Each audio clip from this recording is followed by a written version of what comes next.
Formula में हम लोग जब आएंगे तो यहाँ पर एक ट्रेस प्रेसिडेंट है। ट्रेस प्रेसिडेंट क्या है?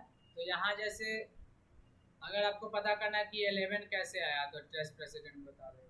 ये तीनों को मिलाकर आया होगा, फार्मूला क्या लगा हुआ ऊपर शो करेगा। लेकिन इस 6 का प्रयोग कहाँ कहाँ किया गया? तो ट्रेस डिपेंडेंट इसमें भी और इसमें भी है। तो इसमें क्या है? तो इसमें मल्टीप्लाई किया गया हुआ। एक होता है शो फार्मूला, यानी जहां जहां फार्मूला लगा है वहां पे शो करने लगेगा फार्मूला क्या लगा हुआ है। देख रहे हैं यहाँ क्या फार्मूला लगा, यहाँ क्या लगा हुआ बता रहा है। अगर हम कोई फार्मूला लगाते भी है, यूज भी करते हैं कि ये माइनस ये, तो वो वर्क नहीं करेगा, क्योंकि यहाँ शो फार्मूला का मतलब आंसर नहीं बताएगा, क्या दिखाएगा? फार्मूला।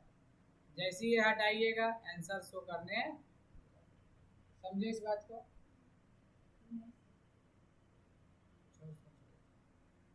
देखिए यहाँ पर शो फार्मूला का मतलब क्या है कि जहां जहां फार्मूला लगा है ना वहां पे फार्मूला शो करता है। यहाँ क्या लगा हुआ है प्लस इधर क्या फार्मूला लगा हुआ है।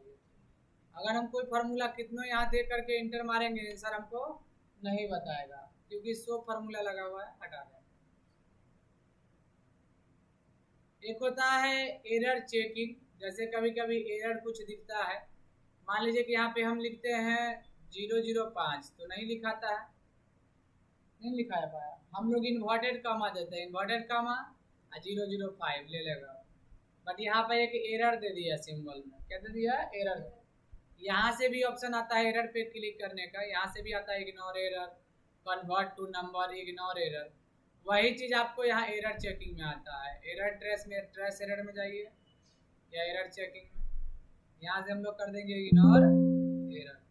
जैसे इग्नोर करेंगे तो वो कलर भाग जाएगा।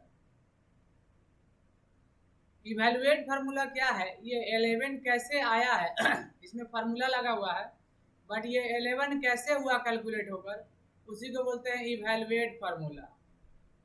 यानी कि evaluate b1 plus c1 plus e1, यानी b1 का वैल्यू 2, c1 का वैल्यू 3, 2 3, और e1 का वैल्यू फिर 2 3 5 हो गया, और e1 का वैल्यू अब दिया 6, यानी 5 और 6 मिलाकर कितना होगा? 11।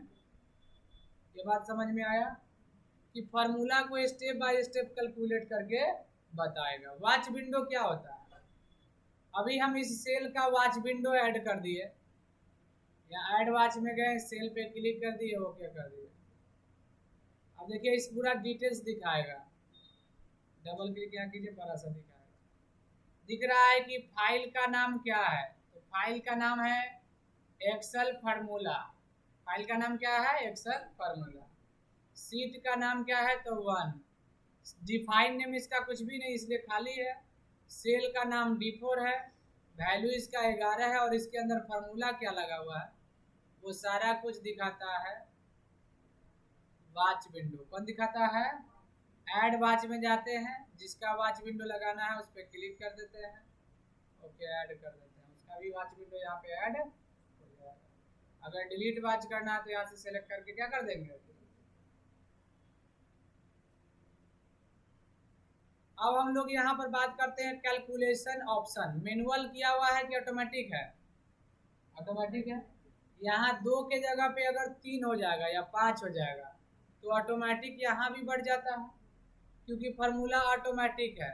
लेकिन अगर हम लोग यहाँ पर मैनुअल कर दे तो यहाँ अगर हम बदलते हैं तो नहीं बदलेगा फार्मूला, नहीं ना बदला, यहाँ आंसर बदला।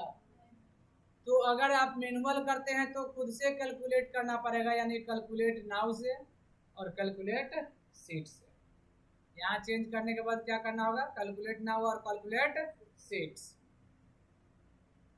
अगर ऑटोमेटिक कर दे तो फिर इस दोनों का कोई काम नहीं है, यहाँ बदलते ही यहाँ बदल।